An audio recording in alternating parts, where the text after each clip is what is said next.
There is no peace except the peace of God. What's good, fam? Today we are going to be studying lesson 200 of A Course in Miracles. This lesson is a very big milestone for us. We've spent the last 200 days together in each other's presence, and today, if we are not there already, we are going to get to the point to where we feel love, peace, joy, enlightenment, perfection, and we are going to step into being who we really are. And we have to understand, and although we repeat this every single day, it's important for the repetition to impress in your mind that that is who you are. Love, peace, joy, enlightenment, etc., perfection.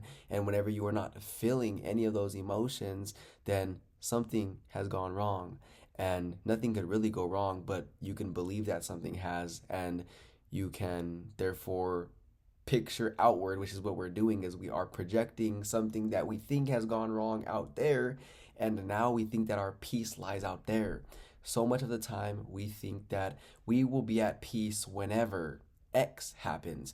I will be at peace whenever I get X amount of dollars in my bank account, whenever X falls in love with me, whenever X situation happens, whenever X happens, whenever a situation, circumstance, event occurs outside of me, and whenever I get this milestone, then I will be happy and at peace. And today, the Course is going to gently ask us, okay, well, then what? And what happens next after you get whatever you think would have brought you peace is the ego, which is who you think you are, is going to invent another belief, another thing that is needed, another need. It's going to invent another need outside of yourself that you are going to work towards in order to believe that you are fulfilled once you get that need. Now, we are going to remember that everything outside of us, whether it be money, relationships, conditions, etc., time, space, everything outside of us, nothing exists that is outside of us, because nothing exists that is outside of God. All there is love, all there is God. Nothing exists outside of that, and everything exists within that. Now, whenever we read this lesson today, we have to be very aware that only the peace of God will sustain us. Only the love of God will sustain us. There is no peace except the peace of God, meaning whenever we get to the point where we remember who we really are, and we remember that we are one with our source, then we will be at peace. And that remembrance is always there, meaning it is changeless, it is timeless. The love of God is always here, and it could never change. It is just how this works. It is just how it is. The love of God is, period, end of story. And whenever we are aware of that, we will be at peace forevermore, eternally. Now, whenever the money gets to your bank account, however, or the lover gets in your bed, or the whatever it is that you want to occurs, that is something in this world. This world does not exist. We're not going to get too deep into that, because that is going to require a lot more discussion, which if you know, you know. And if we're not fully at the point to where that statement clicks and makes sense, and we know that to be a fact, then we will get there. But for the meantime, just know that whatever you think you see represents a symbol. Everything I think I see represents but a symbol. It's all symbol. It's not really there. It is a symbol of what you believe that thing is. For example, whenever you think that you need more money in your bank account, or whatever the world may be telling you, okay, you're going to get that. And then whenever you get it, that is temporary, because everything in this world is temporary. We live in a temporal system. It is time and space. It is illusory. It is fictitious. It is not really there. It is an hallucination. It is an illusion. Okay. Now, a lot of these words, again, to somebody who may be coming to this lesson for the first time and having this discussion here with us, a lot of this is going to sound like, what did I just step into? Which is why it is very important that we start these lessons from number 1 and work our way to lesson 200 like we have here today, because everything that we have studied previously is helping get us to the point to where what we're learning now makes sense, because this is a lot of information for the analytical mind to comprehend. So there are words that are being used right now that are placating the analytical mind and basically piercing straight through that ego perception, so that way we can experience what the course is trying to have us experience. And words can't give you the experience, but they could definitely help lead one there whenever they are ready for that experience, willing to have that experience. So we are definitely going to get there today if we are ready and willing, and if we are not already there. So let's go ahead and open up to lesson 200 if you're not there already. And if you don't got the book yet, the PDF is in the description. Let's go ahead and begin. Lesson 200. There is no peace except the peace of God. Seek you no further. You will not find peace except the peace of God. Accept this fact and save yourself the agony of yet more bitter disappointments, bleak despair, and sense of icy hopelessness and doubt. Seek you no further.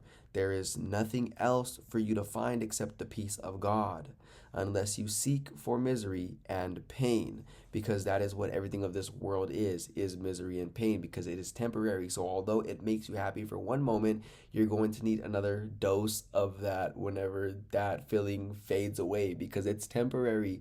However, the love of God and the peace of God is eternal, and you could count on that. You can count on that to be there whenever you need it and step into this state of mind that we're in right now. But you can't always count on that situation or circumstance or event or person to act the way or behave in the way that they're acting or occur exactly how it occurred last time. And you cannot count on things of this world, because they are temporary, they are shifting, just like the sands of the desert. They are always in constant motion and fluctuating and changing. But what God created is changeless, and God did not create this world. Again, this is a discussion that we've had at length in some of the previous lessons, and I really want us to understand that we are in front of powerful information right now that is going to wake one up if they're not already woke. But the experience, again, has to be a decision of that individual, a choice. If you think back to one of our previous lessons, the lesson was, I want the love of God, I want the peace of God. We have to affirm that we want that, and then we will be able to experience that, because most are operating from the ego self, and the ego does not want that. The ego wants to keep the Son of God, which is who you are, asleep and looking for another fix outside of yourself to keep you thinking that you're not good enough already, which is why you have to keep looking for the situations to change, circumstances, events, money, people, etc. You have to keep looking for those needs to be met and fulfilled in order to be good enough. And then you only allow yourself, or better yet, the ego only allows you to feel that way for a little temporary moment until it invents another need that you're going to yet again have to go work for to get your next fix in this ever-changing world that we think that we are in. But again, the peace of God is always there, and we can count on that.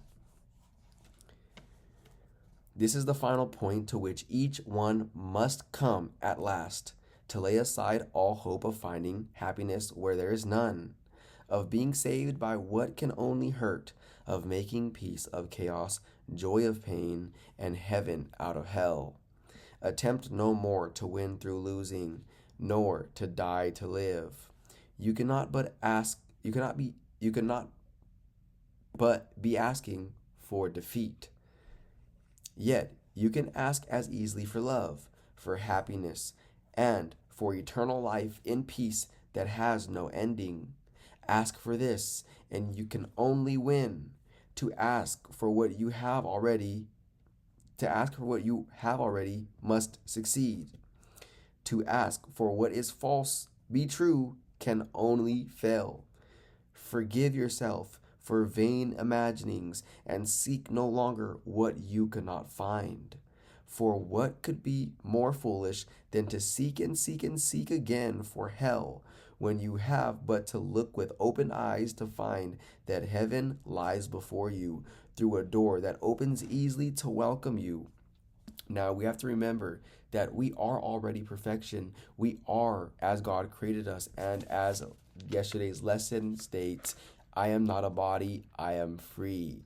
I am not a body, I am free. You are not a body, you are free. However, we have believed and made up a fictitious world that we think that we are a part of. We didn't, but we made a self-image, or basically miscreated and created this ego self that made this world that we think we're a part of, and it's looking for things outside of itself in order to feel good enough because it wants to keep the Son of God, you, asleep. And we have to remember that we are not the body, we are not the ego, we are free. We are not our achievements, accomplishments, our fears, our doubts, our guilts. We are none of those things. We are free. We are just as God created us, always have been and always will be. And it's only these beliefs that we think are there that are keeping us caged in, like a program that we are unaware exists. And right now, while being in front of this information, it is allowing us to read words that are going to convey a message to us that is going to allow us to look at the world differently, anew, from a different perspective. And whenever you look at something from a different perspective, then the world will change. Remember, don't try to change what's out there. Change your perception of what's out there, and the world will change. You can't change the world. It is nothing. It is just a projection of what is only occurring internally first. Meaning, if you have worry, doubt, and fear internally, doing anything out there will only give you a temporary fix, but you're going to go back to being who you think you are, but not who you really are. Most of us think that we are the ego. We think that we are this body. We think that we are this little separated self, separate and cut off and split off from all the rest. And that is not true. We are all one here. And whenever we reach the state of mind that we are at now, if you're with me, whenever we reach the state of mind, we understand that only the love of God is here. There is nothing else, only the love of God. And that is what we have to look for, and that is what we have to want. That is the only thing that there really is. And what happens whenever we believe in worry, doubt, fear, or even not only pain, but whenever we also believe in pleasure, whenever we think that this is something that I need in order to be happy, or I love this so much and I can't live without this, or I can't live without you because I love you so much. Those are just things of this world, and we cannot idolize those things, because even then, that is a perpetuation of the illusion. We have to understand that there is no left, right, up, down, bad, good. There is nothing other than love. There is nothing other than God. And again, these words are not going to give you that experience right away, but they are going to help us. They're going to help us understand that there is another way. It is going to show us that there is another way. There is another way of looking at the situation. There is another way of looking at this person, this situation, circumstance, event. There is another way. And whenever we're willing to look at it that other way, then we will gently be guided into experiencing what the words are conveying. It's not going to happen off the rip unless you're ready for that, which I believe we are. We are here today in front of this information, and we wouldn't be here if we were not ready for this. So let's go ahead and continue and just understand that we are in the right place right now at the right time. Come home. You have not found your happiness in foreign places and in alien forms that have no meaning to you, though you sought to make them meaningful. This world is not where you belong. You are a stranger here, but it is given you to find the means whereby the world no longer seems to be a prison house or jail for anyone. Freedom is given you where you beheld but chains and iron doors. But you must change your mind about the purpose of the world if you would find escape. one more time. You must change your mind about the purpose of the world if you would find escape. You will be bound till all the world is seen by you as blessed, and everyone made free of your mistakes and honored as he is. You made him not, no more yourself. And as you free the one, the other is accepted as he is. What does forgiveness do? In truth, it has no function and does nothing, for it is unknown in heaven. This is powerful. We're going to stop here just to discuss this a little bit, okay? What does forgiveness do? It asks. In truth, it has no function and does nothing. Forgiveness is a belief because in truth, there is nothing to be forgiven. Nothing needs to be forgiven because you can never do nothing that needs forgiveness. You could never do nothing wrong. You could never do nothing that changes who you really are. You could never do nothing that changes what God created. And therefore, forgiveness is irrelevant whenever you are in truth. However, while we believe that we are in this world and we believe that we are this body, this ego self that is separate and apart from everyone and everything, we believe in good and bad. We believe that we could have done this better. We did bad on this. We did good on this. We scored good because the grades and the numbers and the teachers said this, or this person says that I'm good enough, so I'm good enough, or they're looking at me in a way that makes me feel not enough, so I'm not enough. We're using the world's measurements and systems, which are meaningless because the world is meaningless, and we're using these meaningless systems and measurements to help to help us measure how good we are, or how bad we are, or how much of this or that. It is an insane world that we live in. And again, I am doing my best to use the words right now in this very moment in my arsenal to explain what the Course is telling us in a way that may be a little bit simpler to understand for somebody who may not be hearing what the Course is telling us, because this is very advanced material. It's very advanced material. And again, understanding that the world and everything in it is a very bad measuring stick, okay? Don't measure yourself by the world standards or any other person or place or thing standards. You are perfection as you are right now.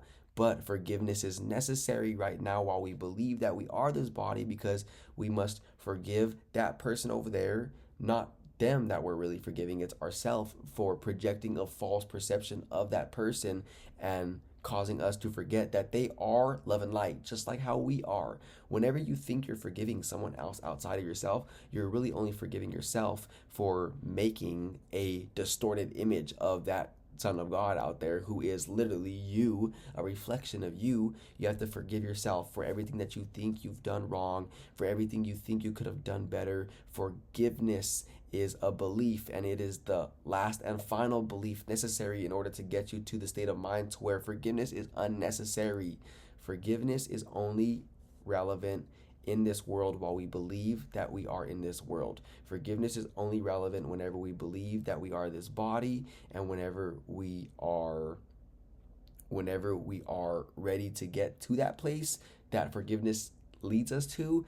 You have to forgive everyone and everything, including yourself, past, present, future, etc. Now, once that does occur, then there is nothing to forgive, and that is when you enter this state of enlightenment, which we are at right now. Right now, there is no one that we are judging. We need not forgive ourselves for nothing in this moment right now, because we haven't done nothing that changes the way we view ourselves, because we see ourselves as we really are in this moment, which is how God created us.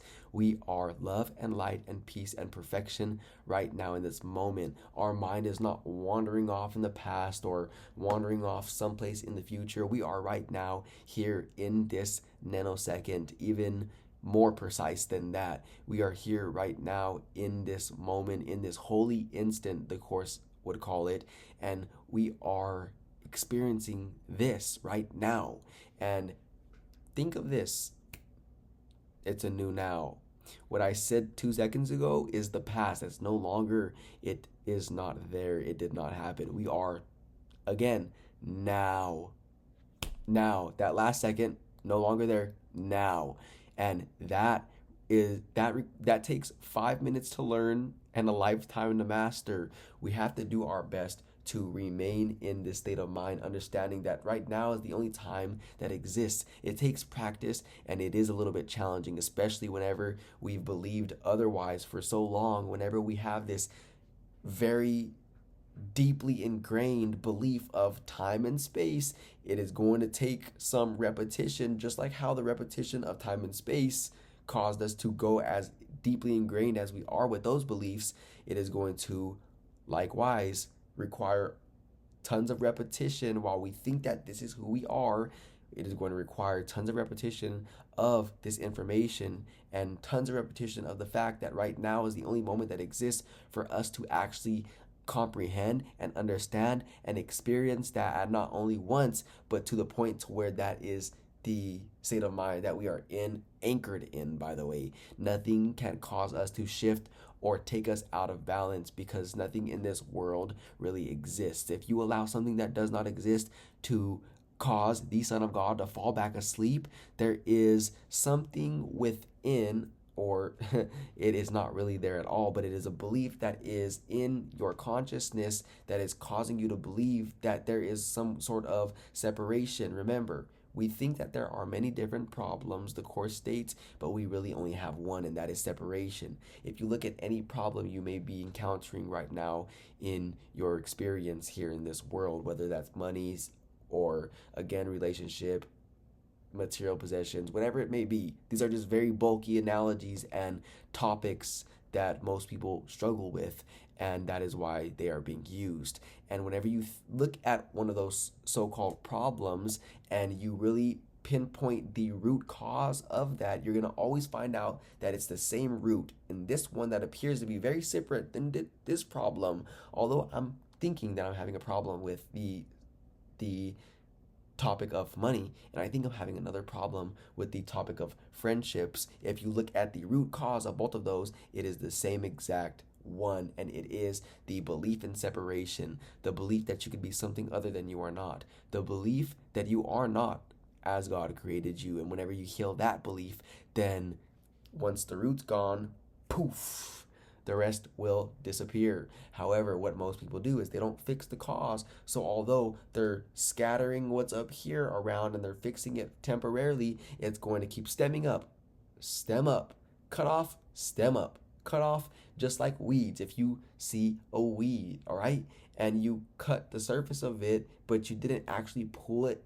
from the roots, it's going to continue to keep sprouting up. And remember that the root cause of any of your so-called problems, any of my so-called problems, is the belief in separation. And once that is healed, then we are healed, because that is all it is a belief. It is not real. You can never be separate from your creator. Nothing that God created could be separate from it. And remember, thoughts do not leave the mind of its source. Thoughts do not leave their source, meaning if you are the source of a belief in space and time, any thought that arises from that cannot leave you, meaning you have to remove the source, which is the belief in separation, in order for everything else to stop bubbling up on the surface that appears to be this world. This world is symbols. There's a lesson that we haven't gotten to yet, which is everything I think I see reflects but an idea. Everything I think I see reflects but an idea. Everything I think I see reflects but a symbol. And it is illusory. It is fictitious. It is not really there. It is hallucination. And you and me get to the point sometimes to where we think it's real. And it is just an idea. It is just a symbol reflecting back to us an underlying belief that we have about who we think we are. And it's triggering us. Remember, you can't have your buttons pushed if you don't have no buttons to push. That person couldn't have got you mad or triggered if you didn't have an irritated wound in that area. Meaning, if I don't have a cut right there and I'm tapping it, it's not going to hurt because it's not wounded. So I'm not triggered right there because I don't have a button that could be pushed. However, if I have a cut right there and it's wounded, right, and there's a quote button, if I'm pushing it, ow, ow, ow, it's indicating to me that there's something not normal right there. And whenever that is removed, then I will know that I am back to normal as God created me. Meaning, in our conscious, if you are at peace with one person, they are reflecting but an idea to you, because remember, they are not the body. The body's eyes is what you are looking at this person with, that you think is a body, but you guys have a great relationship. You're good. They are not triggering you because you don't have a button that can be pushed in relation to the symbol that that person is representing to you, the idea that that person represents to you. However, with the next person, whoever that may be, and you know who it is, and that's your work, the next person over here who's always triggering you or getting you irritated or for whatever reason, remember, they can't push your buttons if you don't have no buttons to push, meaning you should thank this person, maybe not to their face, but mentally, in the quiet of your own mind, thank that person for showing you something underlying within you that needs to be removed and plucked from the root. And they're showing you that because remember, they're just an idea. They are not that body. They are spirit, just like you. They are the Son of God, just like you. You guys are one. There is not two. There is only one of us here. And whenever we see something in them that is something that is dissatisfying or anything less than perfection, that is a trigger that we have to remove within ourselves. Because whenever we love ourselves completely and we know who we are, we know that God is our source, and we know that we are one with our source, and we know that we can never be separate from our source, then we understand the same thing is true for who we think is everyone else. And therefore, you will view everyone else with the same love and light that you view yourself with. So anytime you see an individual out there who is angry or judgmental of one of their quote brothers, one of another person out there, you could know that they are still in the illusion. They have not reawoken to the fact that we are all one. And it's good to use others as examples, yes, but do not do it in a judgmental way, because if you focus on yourself, you're going to find out that you may have things in your world too that you still have attached meaning to. Remember, everything in this world is meaningless. It means nothing. However, and that's lesson 1, nothing I see means anything. Lesson 2, I have given everything I see all the meaning that it has for me. So let's just think about this, for example, and then we'll go ahead and continue. This chain right here, okay? Now, whenever you are a baby, it means nothing. You could give this chain to a baby, or a piece of jewelry, or even a glass cup to a baby, and they're not going to know what that thing means because they haven't been told what it means yet. It means nothing to them. It's meaningless. They're going to maybe break the glass and maybe cut themselves, or throw a $100,000 watch in the mud and it gets lost. They don't care because it means nothing to them. It is meaningless. But you grow up in this world that's telling you this is this, that is that, that's expensive, that's cheap, that's to this, that's to that, that person's bad, good, stranger, friend, foe, enemy. And we are just being flooded with information from the world whenever we first get here. Remember, we put ourselves here, by the way. We'll talk about that another day. But as a child in this world, we are being flooded with all of this false information, this information from the world, all of these numbers and metrics and duality, and all of these seemingly real, solid, knock on wood facts we think they are. We are being told what they all mean, and we get to the point to where we appear older and grown in space and time in this world, and we think, oh, this is what this is. This is what this is. No, it's not. This doesn't mean anything. It is dust. It is just as much dust as this hand, as this body, as the chain, the jewelry, the car, the money, the clothes, the relationship. It is all temporal. It is all an illusion. It is all projection that the sleeping mind has projected outward to believe that there is something other than God. Now, again, another reminder, and I know I keep coming back to this, but this is a lot of information. This information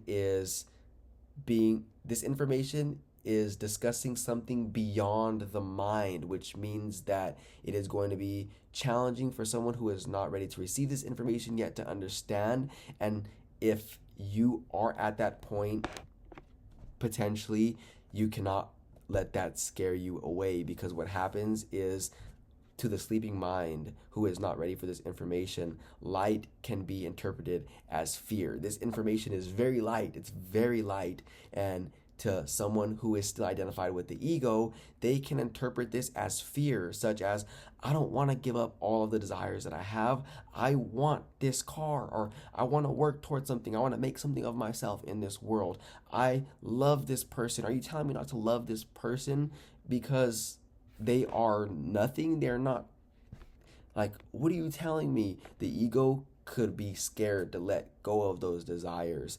And what we're talking about here is understanding that you are already perfect and need nothing. You are as God created you. And whenever you know that, it's fine to do whatever you're doing out there in the world, because you're at peace, because you're anchored to the peace of God. There is no peace except the peace of God.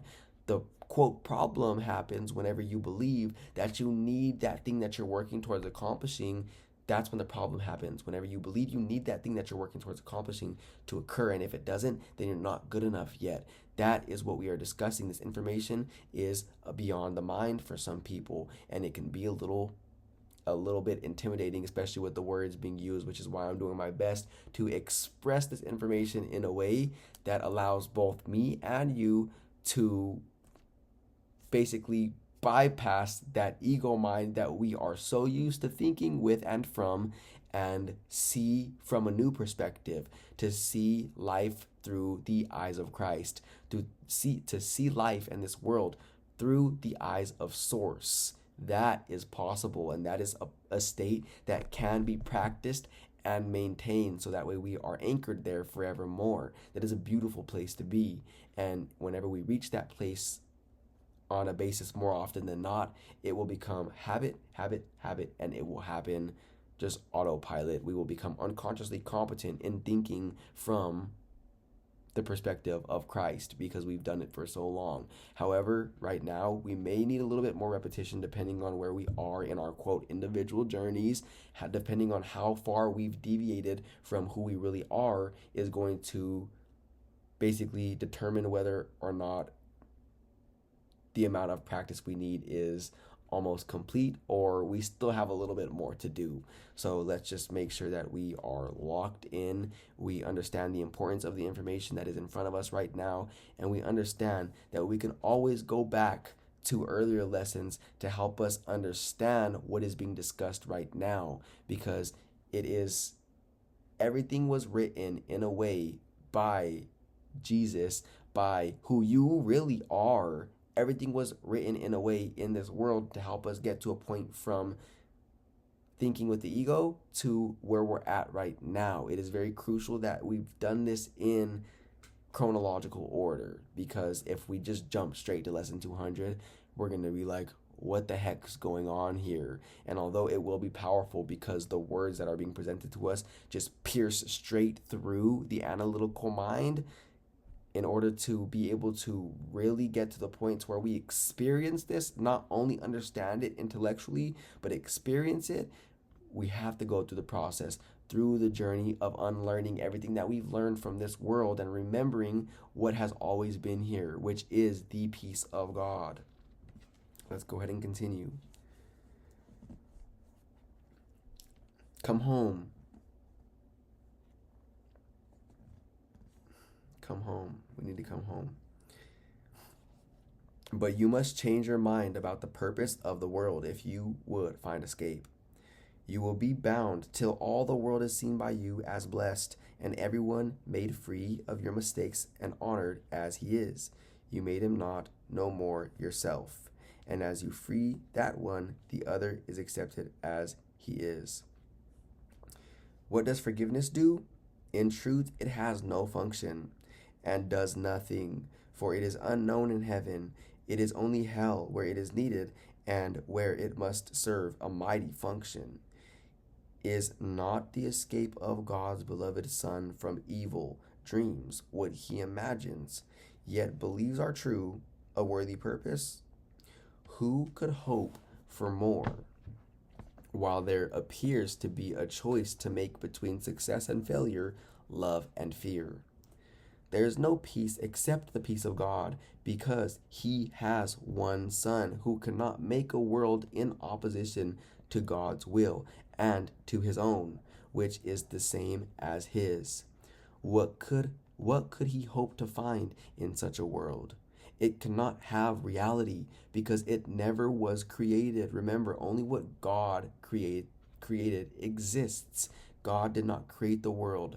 God created spirit. God created Christ. God created us. We are one.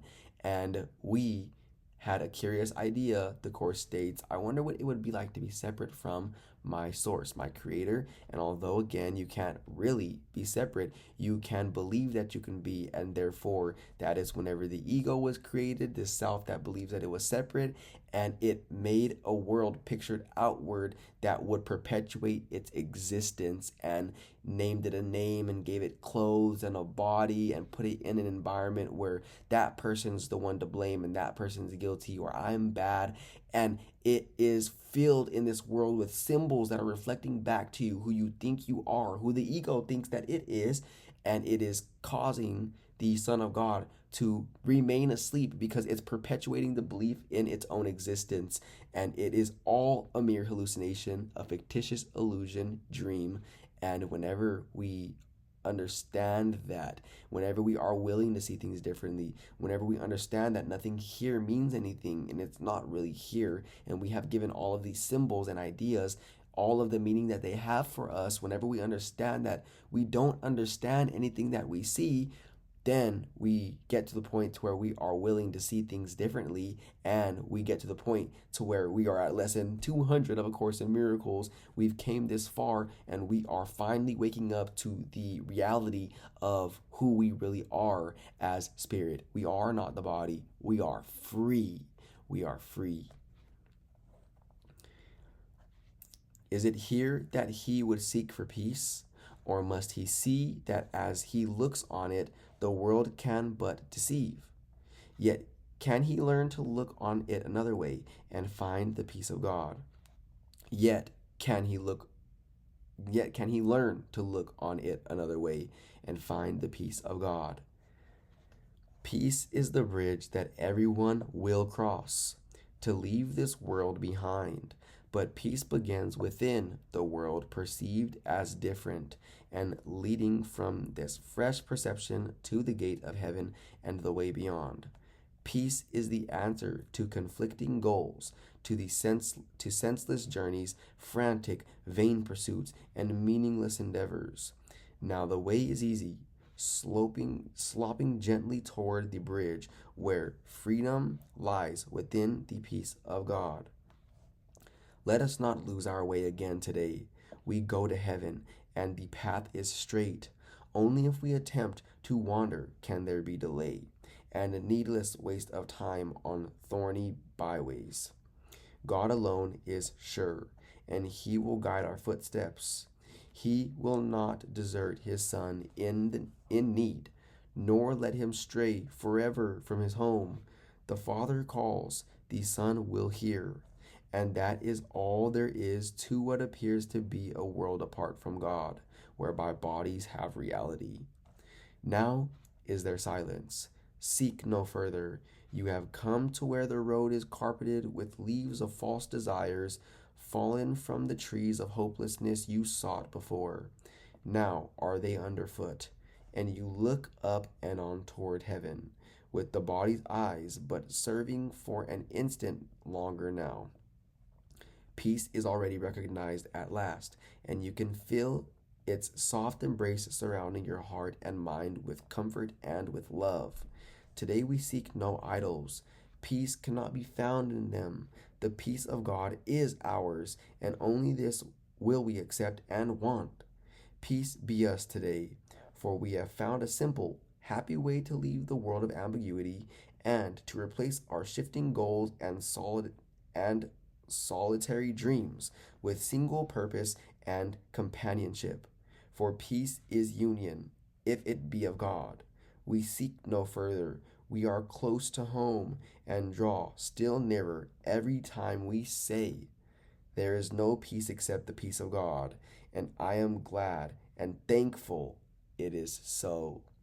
And that is the end of lesson 200. We're going to pause right there because, again, this was very high level information and very advanced concepts that were given to us today. So let's really take the time now to absorb everything that was presented. Let's allow it to sit there today, and we will come back here again for lesson 201 of A Course in Miracles. And until then, may we never be the same.